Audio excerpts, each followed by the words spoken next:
Chapter 12. During my first round of law school applications, I didn't even apply to Yale, Harvard, or Stanford, the mythical top 3 schools. I didn't think I had a chance at those places. More important, I didn't think it mattered. All lawyers get good jobs, I assumed. I just needed to get to any law school, and then I'd do fine. A nice salary, a respectable profession, and the American dream. Then my best friend Daryl ran into one of his law school classmates at a popular D.C. restaurant. She was bussing tables, simply because that was the only job available to her. On the next round, I gave Yale and Harvard a try. I didn't apply to Stanford, one of the very best schools in the country, and to know why is to understand that the lessons I learned as a kid were sometimes counterproductive. Stanford's law school application wasn't the standard combination of college transcript, LSAT score, and essays. It required a personal sign-off from the dean of your college. You had to submit a form, completed by the dean, attesting that you weren't a loser. I didn't know the dean of my college at Ohio State. It's a big place. I'm sure she's a lovely person, and the form was clearly little more than a formality, but I just couldn't ask. I had never met this person, never taken a class with her, and most of all, didn't trust her. Whatever virtues she possessed as a person, she was, in the abstract, an outsider. The professors I'd selected to write my letters had gained my trust. I listened to them nearly every day, took their tests, and wrote papers for them. As much as I loved Ohio State and its people for an incredible education and experience, I could not put my fate in the hands of someone I didn't know. I tried to talk myself into it. I even printed the form and drove it to campus. But when the time came, I crumpled it up and tossed it in the garbage. There would be no Stanford Law for JD. I decided that I wanted to go to Yale more than any other school. It had a certain aura. With its small class sizes and unique grading system, Yale billed itself as a low-stress way to jumpstart a legal career. But most of its students came from elite private colleges, not large state schools like mine, so I imagined that I had no chance of admission. Nonetheless, I submitted an application online because that was relatively easy. It was late afternoon on an early spring day, 2010, when my phone rang and the caller ID revealed an unfamiliar 203 area code. I answered, and the voice on the other line told me that he was the director of admissions at Yale Law, and that I'd been admitted to the class of 2013. I was ecstatic and leaped around during the entire 3-minute conversation. By the time he said goodbye, I was so out of breath that when I called Aunt Wee to tell her, she thought I'd just gotten into a car accident. I was sufficiently committed to going to Yale Law that I was willing to accept the $200,000 or so in debt that I knew I'd accrue. Yet the financial aid package Yale offered exceeded my wildest dreams. In my first year, it was nearly a full ride. That wasn't because of anything I'd done or earned. It was because I was one of the poorest kids in school. Yale offered tens of thousands in need-based aid. It was the first time being so broke paid so well. Yale wasn't just my dream school, it was also the cheapest option on the table. The New York Times recently reported that the most expensive schools are, paradoxically, cheaper for low-income students. Take, for example, a student whose parents earn $30,000 per year. Not a lot of money, but not poverty level either. That student would pay $10,000 for one of the less selective branch campuses of the University of Wisconsin, but would pay $6,000 at the school's flagship Madison campus. At Harvard, the student would pay only about $1,300 despite tuition of over $40,000. Of course, kids like me don't know this. My buddy Nate, a lifelong friend and one of the smartest people I know, wanted to go to the University of Chicago as an undergraduate, but he didn't apply because he knew he couldn't afford it. It likely would have cost him considerably less than Ohio State, just as Yale cost considerably less for me than any other school. I spent the next few months getting ready to leave. My aunt and uncle's friend got me that job at a local floor tile distribution warehouse, and I worked there during the summer, driving a forklift, getting tile shipments ready for transport, and sweeping a giant warehouse. By the end of the summer, I'd saved enough not to worry about the move to New Haven. The day I moved felt different from every other time I'd moved away from Middletown. I knew when I left for the Marines that I'd return often, and that life might bring me back to my hometown for an extended period. Indeed it did. After 4 years in the Marines, the move to Columbus for college hadn't seemed all that significant. I'd become an expert at leaving Middletown for other places, and each time I felt at least a little forlorn. but I knew this time that I was never really coming back. That didn't bother me. Middletown no longer felt like home. On my first day at Yale Law School, there were posters in the hallways announcing an event with Tony Blair, the former British Prime Minister. I couldn't believe it. Tony Blair was speaking to a room of a few dozen students? If he came to Ohio State, he would have filled an auditorium of 1,000 people. Yeah, he speaks at Yale all the time, a friend told me. His son is an undergraduate. A few days after that, I nearly bumped into a man as I turned a corner to walk into the law school's main entrance. I said, "Excuse me," looked up, and realized the man was New York Governor George Pataki. These sorts of things happened at least once a week. Yale Law School was like Nerd Hollywood, and I never stopped feeling like an awestruck tourist. The first semester was structured in a way to make life easy on students. While my friends in other law schools were overwhelmed with work and worrying about strict grading curves that effectively placed you in direct competition with your classmates, our dean asked us during orientation to follow our passions wherever they might lead, and not worry so much about grades. Our first 4 classes were graded on a credit, no credit basis, which made that easy. One of those classes, a constitutional law seminar of 16 students, became a kind of family for me. We called ourselves the Island of Misfit Toys, as there was no real unifying force to our team. A conservative hillbilly from Appalachia, the super smart daughter of Indian immigrants, a black Canadian with decades worth of street smarts, a neuroscientist from Phoenix, an aspiring civil rights attorney born a few minutes from Yale's campus, and an extremely progressive lesbian with a fantastic sense of humor, among others, but we became excellent friends. That first year at Yale was overwhelming, but in a good way. I'd always been an American history buff, and some of the buildings on campus predated the Revolutionary War. Sometimes I'd walk around campus searching for the placards that identified the ages of buildings. The buildings themselves were breathtakingly beautiful, towering masterpieces of neo-Gothic architecture. Inside, intricate stone carvings and wood trim gave the law school an almost medieval feel. You'd even sometimes hear that we went to HLS, Hogwarts Law School. It's telling that the best way to describe the law school was a reference to a series of fantasy novels. Classes were hard and sometimes required long nights in the library, but they weren't that hard. A part of me had thought I'd finally be revealed as an intellectual fraud, that the administration would realize they'd made a terrible mistake and send me back to Middletown with their sincerest apologies. Another part of me thought I'd be able to hack it, but only with extraordinary dedication. After all, these were the brightest students in the world, and I did not qualify as such. But that didn't end up being the case. Though there were rare geniuses walking the halls of the law school, most of my fellow students were smart but not intimidatingly so. In classroom discussions and on tests, I largely held my own. Not everything came easy. I always fancied myself a decent writer, but when I turned in a sloppy writing assignment to a famously stern professor, he handed it back with some extraordinarily critical commentary. "Not good at all," he scribbled on one page.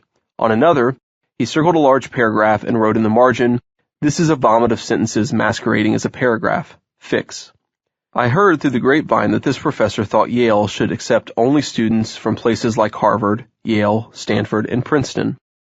It's not our job to do remedial education, and too many of these other kids need it. That committed me to change his mind. By the end of the semester, he called my writing excellent and admitted that he might have been wrong about state schools.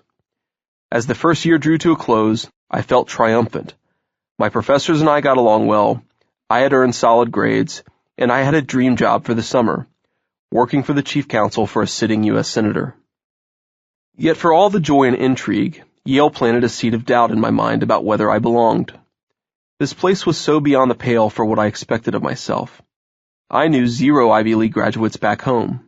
I was the first person in my nuclear family to go to college, and the first person in my extended family to attend a professional school. When I arrived in August 2010, Yale had educated 2 of the 3 most recent Supreme Court justices and 2 of the 6 most recent presidents, not to mention the sitting Secretary of State, Hillary Clinton. There was something bizarre about Yale's social rituals, the cocktail receptions and banquets that served as both professional networking and personal matchmaking events. I lived among newly christened members of what folks back home pejoratively called the elites, and by every outward appearance, I was one of them. I am a tall, white, straight male. I have never felt out of place in my entire life.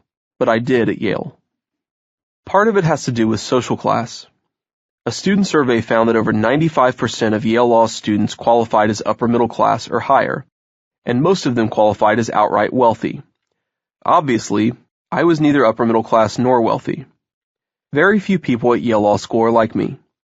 They may look like me, but for all of the Ivy League's obsession with diversity, virtually everyone, black, white, Jewish, Muslim, whatever, comes from intact families who never worry about money.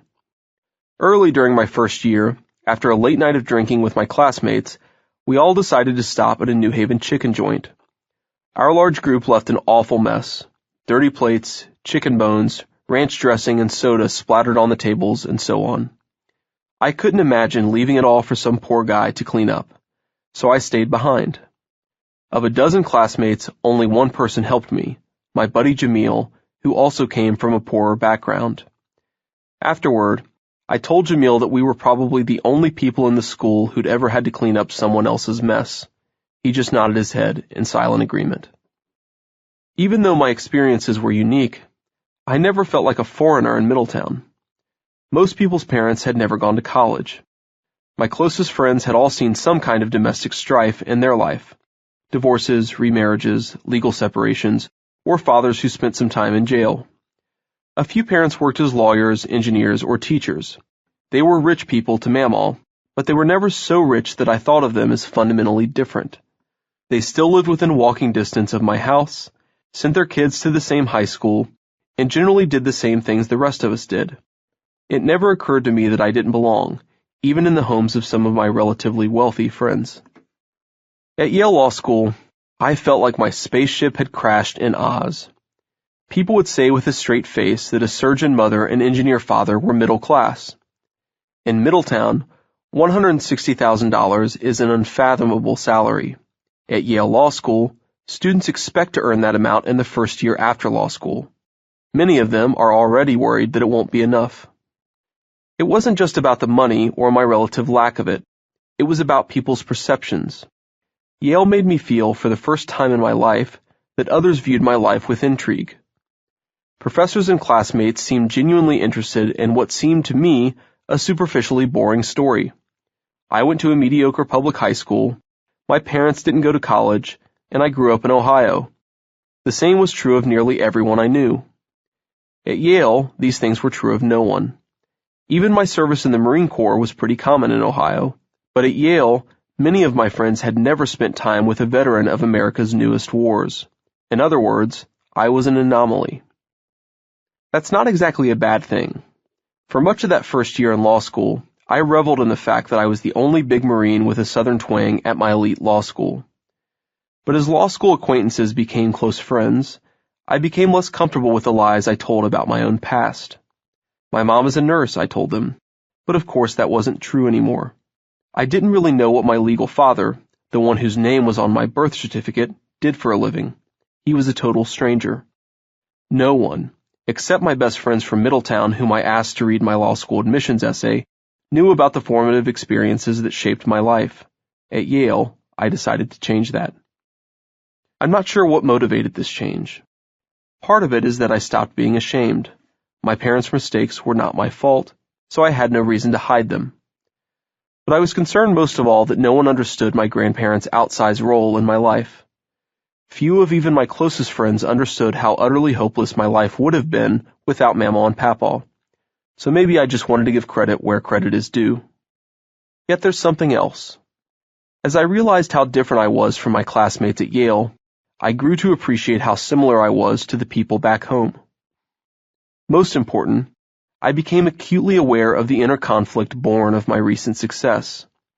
On one of my first visits home after classes began, I stopped at a gas station not far from Aunt Wee's house. The woman at the nearest pump began a conversation, and I noticed that she wore a Yale t-shirt. "Did you go to Yale?" I asked. "No," she replied, "but my nephew does. Do you?" I wasn't sure what to say. It was stupid. Her nephew went to school there. But I was still uncomfortable admitting that I'd become an Ivy Leaguer. The moment she told me that her nephew went to Yale, I had to choose. Was I a Yale law student, or was I a Middletown kid with hillbilly grandparents? If the former, I could exchange pleasantries and talk about New Haven's beauty. If the latter, she occupied the other side of an invisible divide and could not be trusted. At her cocktail parties and fancy dinners, she and her nephew probably even laughed about the unsophisticates of Ohio and how they clung to their guns and religion. I would not join forces with her. My answer was a pathetic attempt at cultural defiance. No, I don't go to Yale, but my girlfriend does. And then I got in my car and drove away. This wasn't one of my prouder moments, but it highlights the inner conflict inspired by rapid upward mobility. I had lied to a stranger to avoid feeling like a traitor. There are lessons to draw here, among them what I've noted already, that one consequence of isolation is seeing standard metrics of success as not just unattainable, but as the property of people not like us. Mama always fought that attitude in me, and for the most part, she was successful. Another lesson is that it's not just our own communities that reinforce the outsider attitude. It's the places and people that upward mobility connects us with, like my professor who suggested that Yale Law School shouldn't accept applicants from non-prestigious state schools. There's no way to quantify how these attitudes affect the working class. We do know that working class Americans aren't just less likely to climb the economic ladder, they're also more likely to fall off even after they've reached the top. I imagine that the discomfort they feel at leaving behind much of their identity plays at least a small role in this problem. One way our upper class can promote upward mobility, then, is not only by pushing wise public policies, but by opening their hearts and minds to the newcomers who don't quite belong. Though we sing the praises of social mobility, it has its downsides. The term necessarily implies a sort of movement, to a theoretically better life, yes, but also away from something. And you can't always control the parts of your old life from which you drift. In the past few years, I've vacationed in Panama and England. I've bought my groceries at Whole Foods. I've watched orchestral concerts. I've tried to break my addiction to refined processed sugars, a term that includes at least one too many words. I've worried about racial prejudice in my own family and friends. None of these things is bad on its own. In fact, most of them are good. Visiting England was a childhood dream.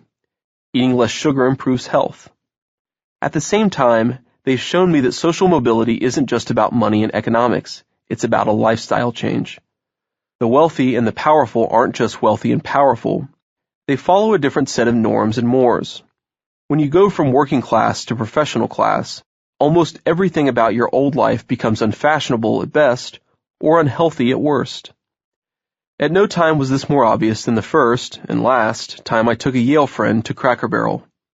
In my youth, it was the height of fine dining, my grandma's and my favorite restaurant.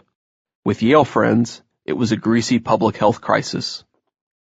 These aren't exactly major problems, and if given the option all over again, I'd trade a bit of social discomfort for the life I lead in a heartbeat. But as I realized that in this new world I was the cultural alien, I began to think seriously about questions that had nagged at me since I was a teenager. Why has no one else from my high school made it to the Ivy League? Why are people like me so poorly represented in America's elite institutions? Why is domestic strife so common in families like mine? Why did I think that places like Yale and Harvard were so unreachable? Why did successful people feel so different?